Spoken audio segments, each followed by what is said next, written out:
गांव के इस स्कूल ने 1947 में एक शुरुआत की, वही साल जब हमारा देश आजाद हुआ था, जो कि आज तक इस स्कूल के लिए बहुत ही गर्व की बात है। ये स्कूल आज विकास की मुख्य धारा से जुड़ने के लिए तैयार है, मगर इसके लिए ऐसे ग्रामीण संस्थानों को एक तरह के विकास योजना की जरूरत है, जो कि आने वाली चुनौतियों को पहले से भांपकर अपनी संभावित आवश्यकताओं को पूरा कर सकता है।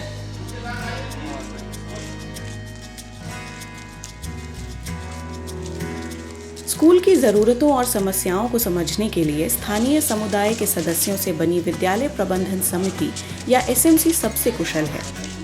जाहिर है कि स्कूल विकास योजना की जिम्मेदारी उन्हीं की होनी चाहिए।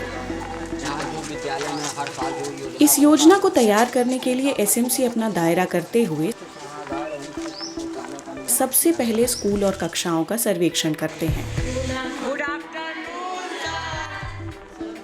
के साथ आप लोगों से कुछ पूछने आए हैं। वो छात्रों से बातचीत करके उनकी शिक्षा व अन्य सुविधाओं की आवश्यकताओं को समझते हैं।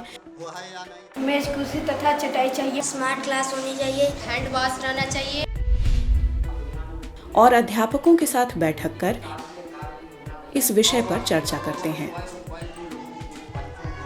जैसे कि हमारे विद्यालय में यदि जो है कुर्सी नहीं है, बच्चों के लिए मेज़ नहीं है पढ़ने लिखने के लिए, भोजन के लिए जो है बैठने के लिए डेस्क नहीं है, प्रांगण को सुरक्षित जो है कट स्टोन की व्यवस्था करने के लिए सुझाव दिए गए, और जो है शौचालय के लिए जो भी साफ़ सफाई के लिए भी सुझाव दिए गए। इसके बाद एसएमसी की टीम घर घर जाकर छात्रों के माता पिता से भी उनके सुझाव लेते हैं। नहीं, ये तो सच हो। कोई बच्चों को दिक्कत परेशानी नहीं आती। नहीं, कोई नहीं ऐसा। ये तो एसएमसी की टीम योजना को अंतिम रूप देने के लिए ग्राम प्रशासनिक प्रमुखों से भी सलाह लेती है। फर्श बनना चाहिए, पंखा उंखा लगना चाहिए, बच्चों को भाई पढ़ने के लिए मेज कुर्सी होना चाहिए, सब जमीन पर बैठते हैं, यही सब होना चाहिए, थोड़ा बाग बागवानी भी लगना चाहिए। पारदर्शिता को बढ़ावा देने और शिक्षा क्षेत्र में संभावित भ्रष्टाचार को रोकने की कोशिश में ये विकास योजना समुदाय के संदर्भ में बहुत ही महत्वपूर्ण साबित होती है। सरकार धन भेज देती है, लेकिन उसकी निगरानी नहीं हो पाती। तो ये तो अच्छी बात है कि गांव के जानकारी में जो धन आएगा उसका यूज होगा।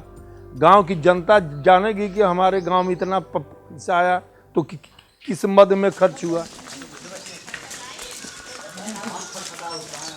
काफ़ी लोगों का उसमें सहभागिता होगा, समुदाय का होगा, बच्चों का होगा, एसएमसी का होगा, टीचर का होगा, प्रधान का होगा। तो जब संयुक्त प्रयास किए जाएंगे तो ज़रूर इसमें एक अच्छा निकल के चीज़ आएगा। स्कूल विकास योजना को बनाने का मुख्य उद्देश्य 6 से 14 वर्ष के छात्रों के समग्र विकास को सुनिश्चित करना है, इसलिए इसको एक निर्धारित रूप से बनाया गया है। इस योजना को 3 शैक्षिक वर्षों को ध्यान में रखते हुए बनाया जाता है और हर वर्ष का एक अलग उपप्लान होता है। प्रत्येक वर्ष के अंत में इस योजना के कार्यावत की जांच की जाती है। एसएमसी अपनी योजना दस्तावेज को ले जाते हैं सचिव सेक्रेटरी के पास, जो स्कूल के हेडमास्टर भी हैं। एसएमसी के सचिव, अध्यक्ष और उपाध्यक्ष अंतिम दस्तावेजों पर अपने हस्ताक्षर करते हैं। ये बीएसए कार्यालय इसको जमा किया जाता है। उसके बाद जमा करने के बाद वहाँ से बीएसए कार्यालय द्वारा फिर बेसिक शिक्षा अधिकारी को दिया जाता है। जो भी हमारे स्कूल की मूलभूत आवश्यकताएं हैं उसको उसके हिसाब से वहाँ बजट स्वीकृति बनती है कि भी विद्यालय में क्या क्या समस्या है, उस पर कितनी बजट की आवश्यकता है। इस तरह समुदाय नेतृत्व विकास योजना उपेक्षित और संसाधनों की कमी वाले ग्रामीण स्कूलों के लिए शिक्षा की नई उमंग का जरिया बन जाता है। समूह में बहुत शक्ति होता है। समूह से हम जो काम कार्य करना चाहें वो कर लेंगे। अकेला चना भार नहीं फोड़ सकता, मगर हम अकेले हैं, अगर 2 लोग हैं तो इतने बच्चों को लेकर वो सारे काम करते हुए सब सफल नहीं होंगे। शिक्षा के अधिकार को सही तरह से लागू करना राष्ट्र के सुरक्षित भविष्य की ओर एक कदम है, लेकिन इसका विकास अपने आप में संभव नहीं।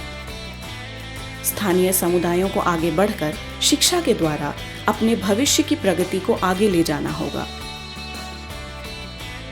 एसएमसी के इस स्कूल विकास योजना का यही प्राथमिक उद्देश्य है।